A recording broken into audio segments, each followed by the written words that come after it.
Hey guys, so I figured I was going to go ahead and jump on this whole draw my life bandwagon. A lot of you guys really wanted me to do it. I thought it'd be kind of hard. I didn't really know if I wanted to throw that much personal life out on YouTube, but I figured, what the heck. You guys are fans of Jay's 2 Cents and you want to know a little more about me, so I figured I'll go ahead and do that. For starters, my real name is Jason, and my middle name is Scott. However, I dodged a bullet because my middle name almost became Rutherford, but my dad said hell no, and he put his foot down, and my middle name became Scott. I was born on June 3rd, 1981, and what I think is funny about that, when I look at old family photos, my dad still had an afro, but I was supposed to be born on May 12th, 1981, so I was a little late to my own party. I was born in a suburb of Boston called Newton. You guys may have recognized that name from recent events in Boston. I wasn't born to a very big family. In fact, my mother and my father had previous marriages in which they both had other kids. We'll get more to that later. My dad's name is Robert, and my mom's name is Peggy. And I had a 6-year older sister, and her name is Debbie. She wasn't too keen on having a little brother. In fact, she asked at one point if she could put me back. And an important point, there is no E on the end of her name. It is Debbie with an I. Do not make the mistake of putting an E or she gets very upset. And that's me running around terrorizing her, going bang bang, shooting her with guns, and really terrorizing her life because that's what little brothers do to big sisters. As I mentioned, both of my parents had previous marriages in which they had other kids. By the time I came around, all of the other kids were already grown and out of the house except for my older sister, Debbie. My mom had a daughter named Nanette. She was a half-sister. We call her Nan. And she has another daughter, which you already heard of. It's my half-sister, Debbie. She's still close to me to this day. My dad had 3 boys on his side. He had Robert Jr., Daniel, and David. And all 3 of them were also grown and out of the house long before I was a twinkle in my mother's eye, as my dad used to say.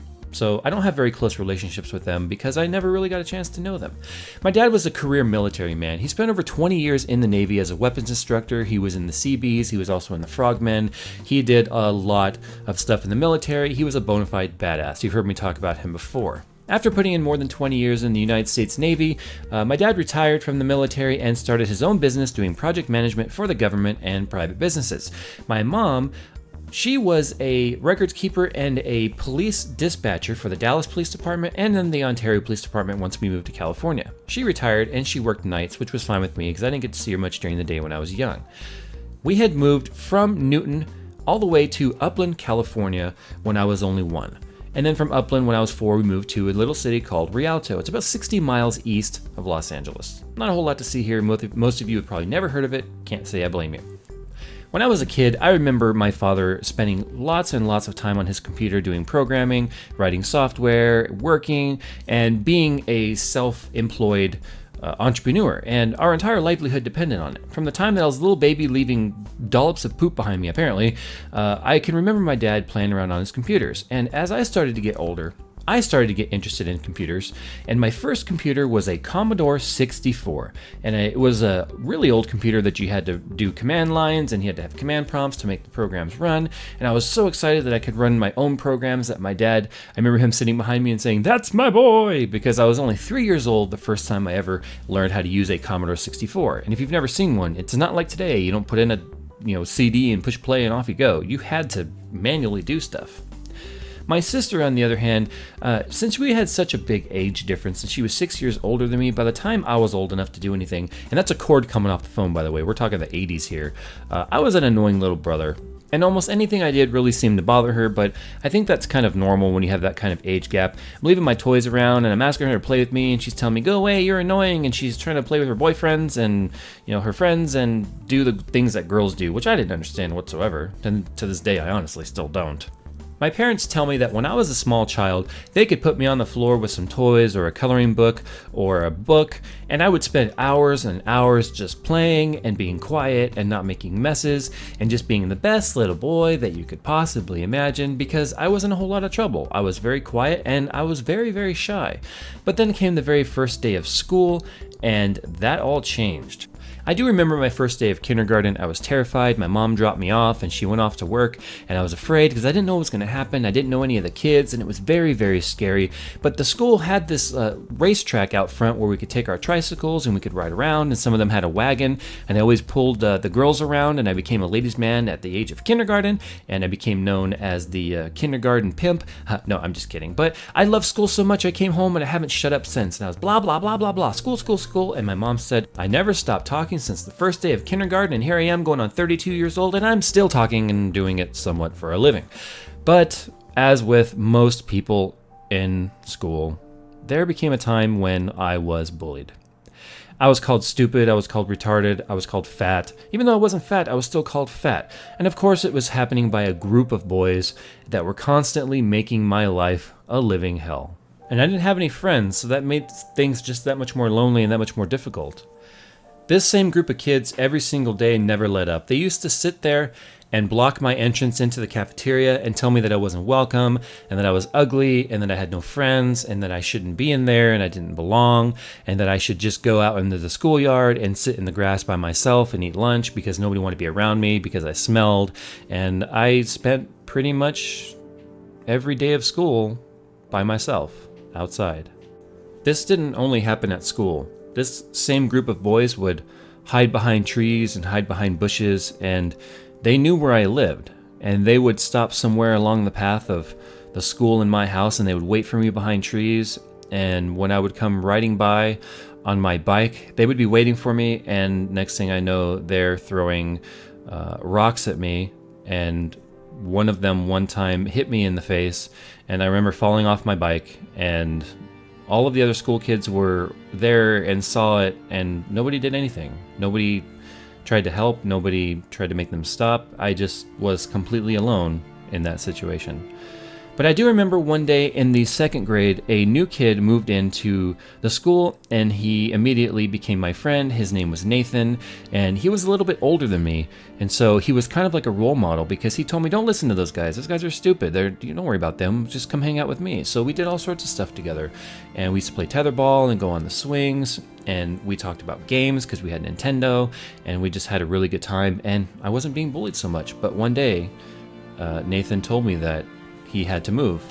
His father was in the military and they were moving. So once again, I found myself by myself in the playground, rocks being thrown, and being bullied every single day of my life. It was so bad, I looked for reasons not to go to school. Like every other kid who's ever been bullied, I pretended to be sick. But that only works for so long before your parents realize you're faking and they think you just don't want to go to school, but you don't really tell them the truth because you just are kind of ashamed that you are being bullied and you're not sticking up for yourself. One day in middle school, this had been going on for a solid 5 years by this point at least.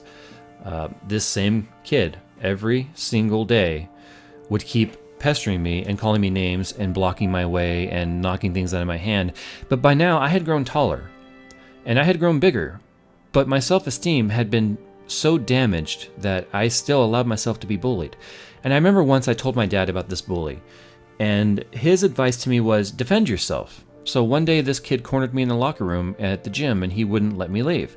And at this point I became very angry and I saw red, and I remember just losing control, and I punched this kid square in the face, and next thing I knew, he was on the ground and all of his friends couldn't get out of there fast enough.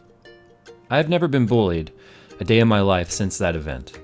That's the first time in my life I felt like I'd actually stood up for myself. And my confidence was running high. I was feeling good. Nobody was messing with me. And things were going pretty good for me.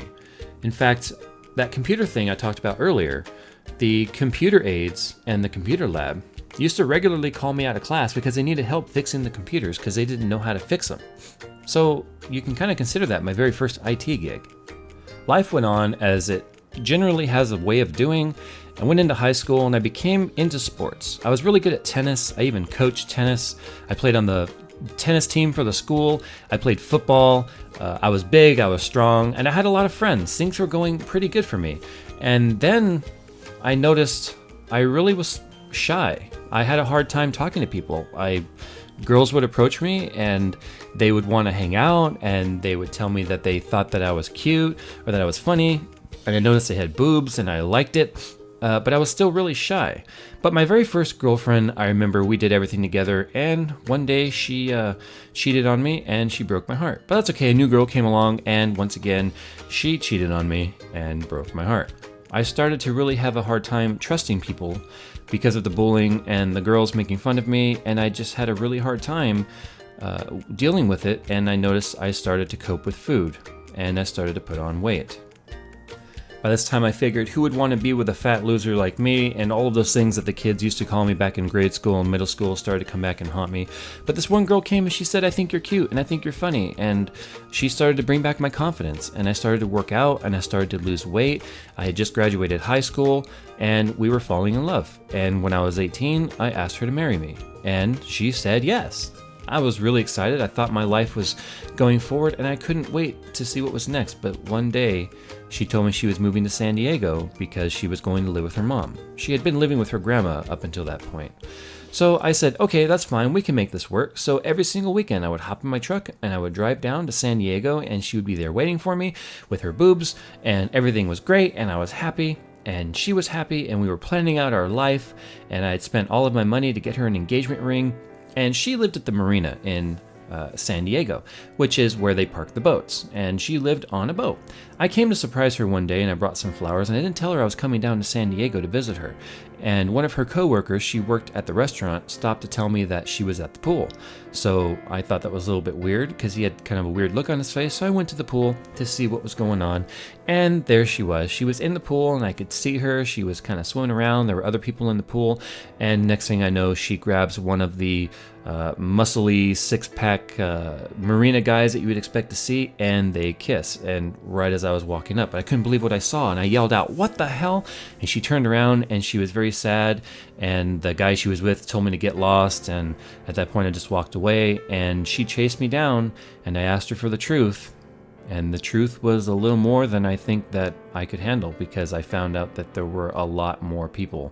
In fact, she had cheated on me 13 times since we'd become engaged. I was entirely crushed. I didn't know how to handle it. I had never at that point been with anyone who hadn't cheated on me, and every single relationship I had just ended with the same result of being cheated on. And I thought about ending my life on that trip home from San Diego and just driving off of a cliff. But I decided that I was going to get even, and that this was Jay's turn to make somebody get hurt. Why did I always have to be the one who was being hurt all the time? So I set out to find somebody that I could get to trust me and then intentionally cheat on them. That way, for once, I'm not the one that's always being hurt. So I met this really cool girl after dating somebody that didn't work out for only a couple of days, and it turned out that she thought I was cute, and I told her that she was pretty fly because it was 1999, and that's the way we talked in the 90s, so don't judge me. I still think she's fly to this very day. But I told myself, I don't care if I'm falling in love with this girl, I'm going to break her heart, because that's what I set out to do. But next thing I knew, I forgot all about those plans, and I fell in love with this girl, and she had entirely rekindled my hope that maybe I could be married one day. But alas, we broke up because all of the things that had happened to me in the past just kept coming and haunting me, and I was a mean person, and we broke up. But we got back together, and next thing I know, I asked her to marry me, and we're getting married, and everything is happy, and it's beautiful, and she's got this gorgeous dress, and there's beautiful music playing. On October 15th in 2005, I married my soulmate, and you guys know her today as Miss J's 2 Cents. This woman took me and returned me back to the kind of person that I thought I was going to be, but something was happening to me. I was changing. I was putting on a lot of weight. My self-confidence was gone, and I was turning to food as a comfort coping mechanism, and I had grown to nearly 500 pounds. Well, one day I was on my way to work, and I was sitting in traffic on the freeway, and a big truck hit me from behind doing 60 miles per hour, and it completely crushed my vehicle. And this is when I realized I had hit rock bottom, because it took 8 firefighters to lift me on the gurney and to put me in the ambulance. I was so big, I didn't even fit in the MRI machines. I couldn't even get a CAT scan because I was too big to fit in any of the emergency room equipment. That's when I made the choice to get bariatric gastric bypass surgery. And on May 27th, 2009, one of the nation's leading experts on bariatric surgery gave me a laparoscopic version of the surgery, and I began to lose weight. And next thing I know, day after day, I'm getting skinnier and I'm getting skinnier, and my confidence is coming back, and I'm starting to be a happy person again. And on April 17th, 2009, the best thing that could possibly happen in my life was about to happen.